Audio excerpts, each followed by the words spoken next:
Alors, maintenant, on poursuit les discussions avec le député de Matane-Matapédia. Merci, bienvenue. Revenons à l'essentiel de notre présence. Si ce projet de loi est une réponse à ce qui s'est passé à Bedford, on va aller directement là où il y a un problème. Une relation des enseignants et des élèves.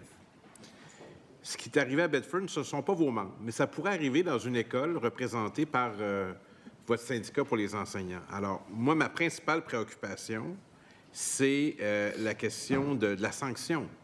Si un enseignant ou une enseignante fait preuve de prosélytisme, exclut des élèves de certaines formations ou des jeunes filles de sport comme le soccer, comme c'est arrivé, il faut qu'il y ait une sanction. Je comprends que vous défendez vos membres, mais comment voyez-vous une sanction qui serait appropriée à quelqu'un qui ferait, dans vos membres, de tels gestes comme on l'a vu à Bedford? Est-ce que vous avez réfléchi sur les sanctions? Parce que moi, juste ça serait une bonne réponse déjà. Si on veut ouvrir sa laïcité, je suis prêt à en parler. On va plus loin que le gouvernement, je le trouve plus cohérent. Mais sur les sanctions, quel est votre état d'esprit là-dessus?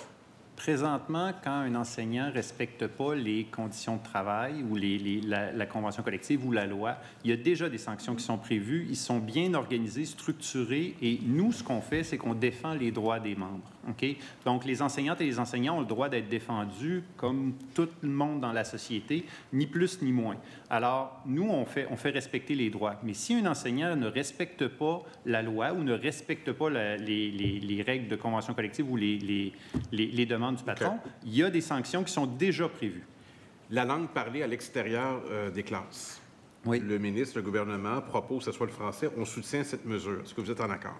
Nous, on est en accord pour toutes les mesures qui vont améliorer la qualité du français dans les écoles. Maintenant, les détails vont vous être livrés demain par la CSQ. OK. Le suspense se poursuit. Quant à l'évaluation, je le dis au ministre et aux collègues, on n'est pas pour plus de reddition de comptes. C'est souvent un problème avec ce gouvernement. C'était le cas pour la langue. Beaucoup de ce qu'on appelle en anglais du red tape. Pouvez-vous prendre le temps qu'il nous reste pour exposer davantage en quoi ça devient un problème pour vous d'alourdir la tâche des enseignants et enseignantes? Bien, présentement, nos milieux sont en souffrance. Nos enseignantes et nos enseignants sont en souffrance parce qu'ils doivent faire plus qu'une tâche régulière pour soutenir les gens qui arrivent dans les milieux. Le vérificateur général du Québec nous disait qu'il y avait 30 000 enseignants non légalement qualifiés au Québec, des gens qui n'ont pas la formation nécessaire pour être capables de soutenir... Je dois vous interrompre. Merci. Alors, c'est tout le temps que nous avons.